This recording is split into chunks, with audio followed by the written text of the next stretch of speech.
తగ్గుతలేదమ్మ నొప్పి. ఎట్లయింది చూపి. ఎక్కువ తాకిందనమాట. అయితే దెబ్బ మాత్రం 2 ఏళ్ళకి తాకింది, కానీ మొత్తం వస్తుంది, అంతా వస్తుంది. ఇంకా నిన్న అంతా గుంజుతుంది, చెయ్యి మొత్తం తిమ్మిరి వచ్చిందంట. పొట్టలు వాసినాయి, పొట్టలు. ఇంకా చెయ్యే ఇరిగింది అనుకున్నాం, కానీ దేవుని అదృష్టాన జర వేడి ఆపుతుంటే జర హాయిగా అనిపిస్తుంది.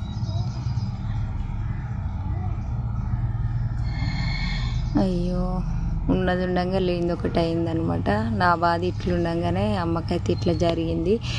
ఇంకా అదృష్టం కొద్దీ ఏం కాలేదు.